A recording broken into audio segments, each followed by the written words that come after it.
What's going on, guys? Welcome to the channel. I'm Ben, and today I'm gonna pick out some new skis for my Freeride 800. So to be honest, it wasn't all that long ago that I didn't really understand why someone would ever buy a set of aftermarket skis for a sled. I thought skis on a sled were basically just part of the snowmobile. However, I have now realized that skis on a sled are a lot like tires on a truck or an off-road motorcycle. They are basically the interface between your machine and the trail. They're basically what's going to give you your traction and all of your handling characteristics, or at least a lot of them.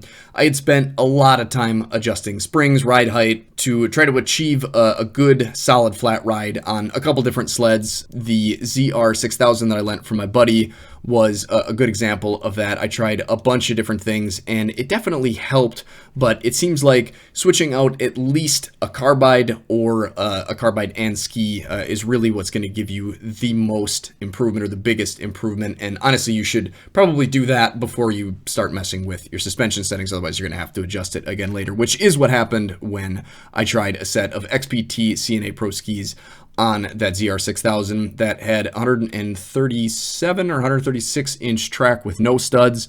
And it really did make a pretty big improvement. It wasn't something that I completely understood right away, and honestly, it wasn't nearly as big of an improvement as I noticed when I tried the XCS, which is actually a crossover ski on the F1100, and that's sort of a weird, I guess, combination and not what I probably would have picked myself. But luckily, I talked to the pros at C&A Pro, and they told me that that is what I should go with that sled. Basically, it is a little bit wider to sort of handle the weight of the big four-stroke, and is an aggressive enough ski that it really made that sled handle the way that I wanted it to on the hard-packed trails. And it was definitely something that I would recommend. I would also definitely recommend talking to them before you pick out any type of bar, whether it be a carbide, a round bar, shaper bar, any of that sort of thing. Currently on the Ski-Doo 800, I've got a set of dually carbides on there, and I believe they're an 8 or a 6 inch.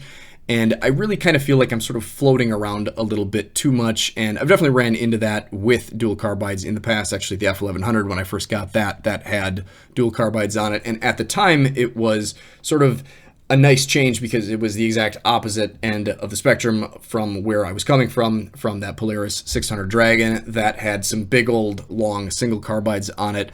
And that sled was one of those sleds where it didn't matter where you wanted to go. The sled always wanted to go exactly where the last person that was on the trail went, or possibly just off of the trail sometimes even. So you kind of have to find a sweet spot between those two things, and depending on how long of a track you've got, how many studs you've got, what type of riding you do on what type of conditions, it's really gonna change and affect what you need as far as an aftermarket ski and a carbide. So definitely I would say talk to the pros no matter what, but today that is exactly what I did, and I think I know what I'm gonna go with, but I do want your guys' input. So over on the C&A Pro website here, if we scroll down, we can see all the different types of skis. So the XPT was the one that we tried on the ZR6000.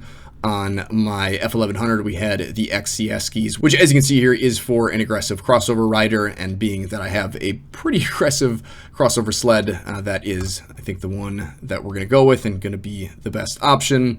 So if we scroll down here, originally what I was going to do was basically just recreate the skis that I have on the sled now, since I really do think they look awesome. It's like my favorite part about that sled, honestly, is the skis and the color of them. So I was going to go yellow and red.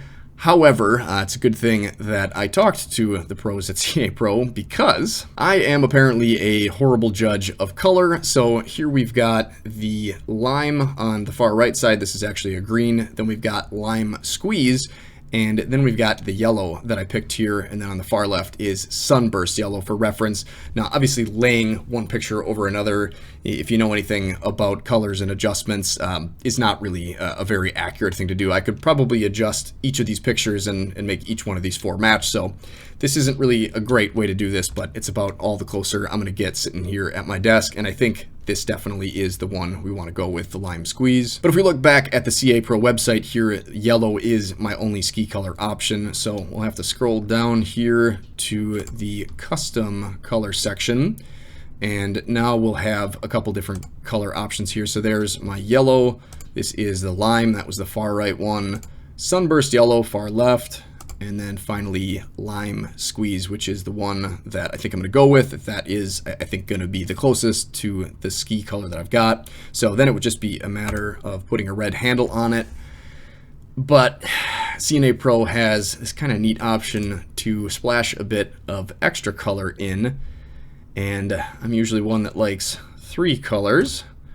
So I think maybe that's what I should go with, even though I really do love just the classic yellow and red.